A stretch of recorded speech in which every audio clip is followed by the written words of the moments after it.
Hi all, welcome to Blasters arena. Kerala ബ്ലാസ്റ്റേഴ്സിൻ്റെ ഈ season ആരാധകർക്ക് സമ്മിശ്രമായ ഒരു അനുഭവമാണ് നൽകിയത്.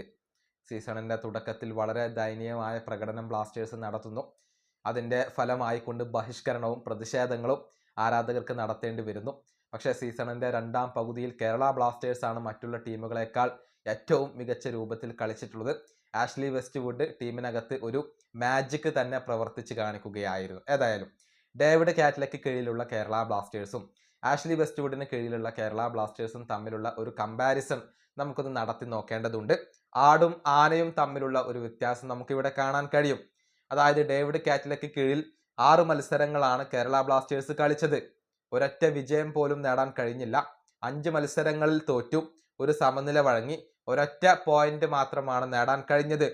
3 ഗോളുകളാണ് സ്കോർ ചെയ്തത്, 10 ഗോളുകൾ വഴങ്ങേണ്ടി വന്നു. ഇങ്ങനെയാണ് ഡേവിഡ് കാറ്റ്ലയുടെ കീഴിലുള്ള കേരള ബ്ലാസ്റ്റേഴ്സിന്റെ ഒരു പെർഫോമൻസ് വരുന്നത്. അതിനുശേഷം കാറ്റ്ലയെ പുറത്താക്കുന്നു, പകരം ആഷ്ലി വെസ്റ്റ്വുഡ് വരുന്നു. ആഷ്ലി വെസ്റ്റ്വുഡിന് കീഴിൽ 7 മത്സരങ്ങൾ ബ്ലാസ്റ്റേഴ്സ് കളിച്ചു. അതിൽ 5 മത്സരങ്ങളിലും വിജയിക്കാൻ ബ്ലാസ്റ്റേഴ്സിന് കഴിഞ്ഞു.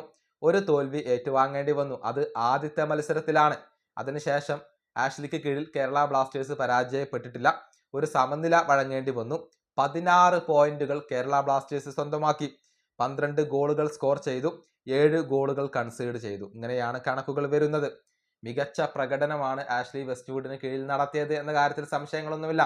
അവസാനമായി കളിച്ച 6 മത്സരങ്ങളിൽ 5ലും ബ്ലാസ്റ്റേഴ്സ് വിജയിക്കുകയായിരുന്നു. ഒരെണ്ണത്തിൽ പോലും പരാജയപ്പെട്ടിട്ടില്ല എന്നുള്ളതാണ്. ആദ്യത്തെ മത്സരത്തിൽ മാത്രമാണ് ആഷ്ലി വെസ്റ്റ്വുഡിന് നിരാശാജനകമായ ഒരു റിസൾട്ട് ലഭിച്ചത്.